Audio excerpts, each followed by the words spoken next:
How are the messages in popular music today different from when you were a teenager? Well, when I was a teenager, there wasn't anything as rap or hip hop or the gangsta rap certainly didn't exist. We either had the soft rock like the Carpenters, we had hard rock, or the beginning of heavy metal, which I'm not sure anyone could actually hear the lyrics coming out of that.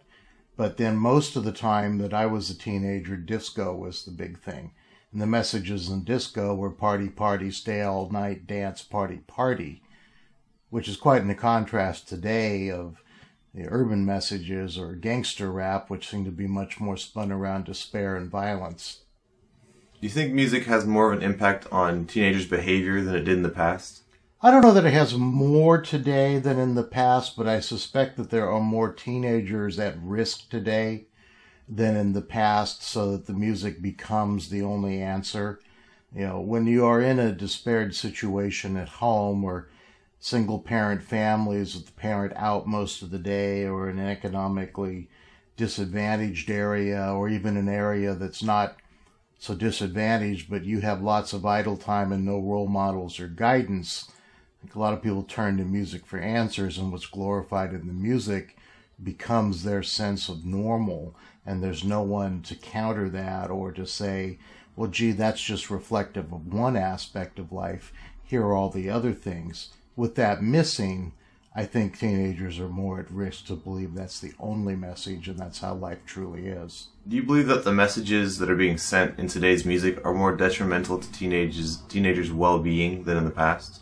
I think so in some genres, not across the board, but in some aspect, yes. The rebelliousness has always been there to a certain point in a teenager's life, but rebellion used to be go to the beach with your girlfriend and drink a grape knee-high and have some soda crackers, whereas today rebellion is go steal a car, take a gun, pull down a drug deal, hijack someone, get involved in violent crime, and that's certainly a much higher degree of rebellion and dangerousness that's being glorified than, cut class and go hang out with Susie on the seashore.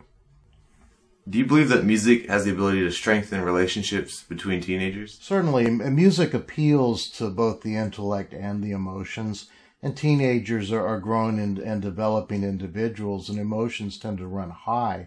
So shared experiences that are real positive, that have a music in that soundtrack, if you will, or what's popular at that day, it probably does bring people together. Certainly in the future, looking back, remember when we heard that song? Oh yeah, that's the weekend that we, had that great experience. So certainly I think it can have a very positive bonding and, provide an emotional bond or relationship between people who look back at a shared time. Do you believe overall music has a positive effect towards teenagers? Well, it certainly can, particularly those who study music and become performers of it. Music is very mathematical, it's very intelligent, it's also very emotional. But for those who master the craft of playing one or more instruments, they're helping their brain develop the ability to process and logically explore things in a creative fashion. It's not unusual to find that those who are very good in math tend to be very good in music and vice versa. And those who are very logical and well-reasoned are very good in performing music, particularly in a more structured environment. But at the same time, music also appeals to the creative side or the artist side, who takes that knowledge and mastery of the instrument and then creates something fresh and very personal in the moment.